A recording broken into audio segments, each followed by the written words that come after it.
So what is your opinion about the entire SIBM campus, and what is your opinion about the enthusiasm and response of the students? Okay. So this is my third visit to SIBM, right? It might look as if I'm coming here for the first time. So like always, I've loved the SIBM campus. Personally, being here, I think you guys have a great place going here. So make the most of it. You've worked in China as well as India. So what are the key differences that you observed in the markets at both the places? So let me tell you, over the past 10 years, right, the Chinese have been very successful in uplifting a huge mass of the lower income group into the middle income group. Okay. Their migration from the lower masses into the urban middle class has been the fastest and the highest in the world. Right. So right now, over the past 10 years, they are slowly trying to shift their whole GDP growth model towards internal consumption. So earlier, their whole model was built around exports and investments into infrastructure within the country. But on one hand, where the exports have come down and the investments into infrastructure, roads, bridges, buildings is slowly turning into an NPA. They are trying to increase consumerism. So for over the last 5 years, wage increases in China have been in double digits. So as a nation, they are starting to consume more, spend more.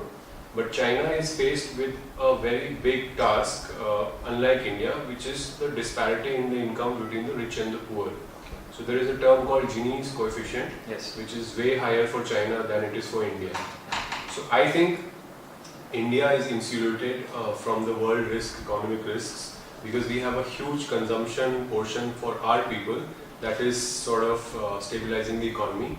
Whereas China is in this transitioning mode where they're trying to focus more on efficiency of the economy rather than scale. Right. So it remains to be seen whether China can avoid a hard landing. But I think that the party there is pretty well geared to like slowly steer the ship downwards. But in case they are not able to do that, maybe there will be huge social unrest in the country. So a great opportunity for India to make the most of it. Thank you. So finally, sir, what are your suggestions for the participants, and why is Mahindra War Room worth all the effort? So Mahindra War Room for the last 9 years, right, it's running into its season 9, has been the platinum standard of all B-School events. Anand Mahindra does not miss this for anything in the world, and it's been a source of great ideas for the group to build upon. Right.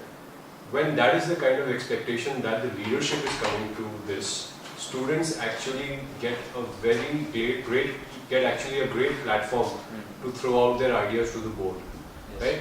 Such an early advantage right in your B-School, where you can also reinforce your learning, is probably not offered by any other company B-School event, because it's actually a live case study. Yes. These are problems that our CEOs, our business leaders are grappling with here and now.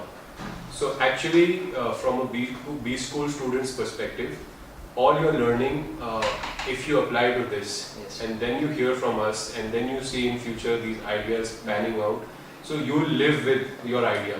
So even 2-3 years down the line, students might feel that whatever idea they pitched in War Room was taken up in some other form by Mahindra.